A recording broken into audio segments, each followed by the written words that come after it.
Szeretettel köszöntelek! Ezúttal egyszerű, vágott zsemléket szeretnék ajánlani.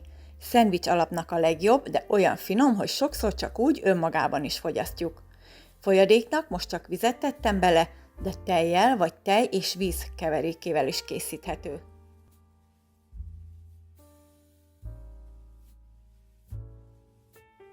A lisztet egy tálba tettem, a közepébe készítettem egy kis mélyedést, amibe beleöntöttem a meleg vizet.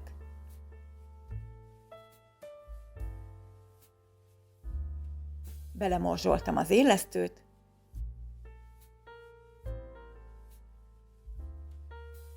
adtam hozzá egy kevés cukrot, és félretettem pár percre, hogy az élesztő felfusson benne.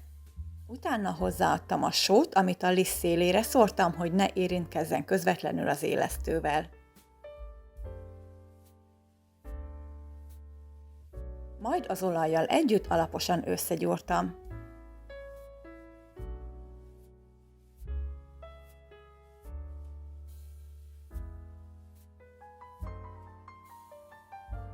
Én kézzel szeretek dagasztani, de természetesen géppel is végezhető. Amikor a tészta összeállt, letakartam, és meleg helyen 1 órán át keresztettem. Amikor a tészta duplájára kelt, egy kicsit átgyúrtam, és 9 részre osztottam.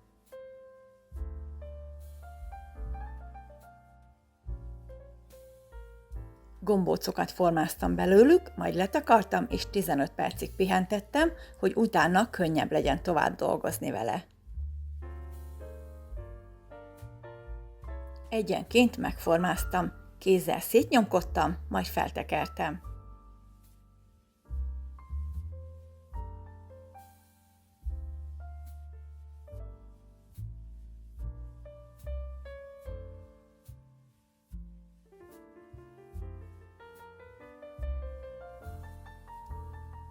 Letakartam, és ismét pihentettem 15 percig, míg a sütőbe melegedett. Bagettsütő formába tettem őket, de akár sima tepsin is süthető. Ekkor jöttem rá, hogy ezen a sütőformán 8 zsemle fér el kényelmesen, ezért az utolsó 3-ból inkább egy bagettet formáztam. Mielőtt betettem a sütőbe, alaposan megpermeteztem vízzel, és bevágtam a tetejét.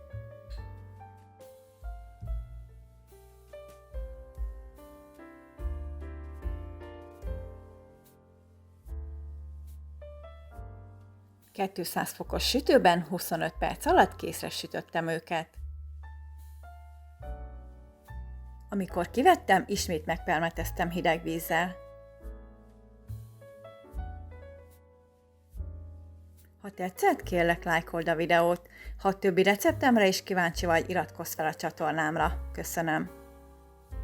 A Facebookon is megtalálsz a leírásban lévő linken. Köszönöm, hogy megnézted a videót, szép napot kívánok!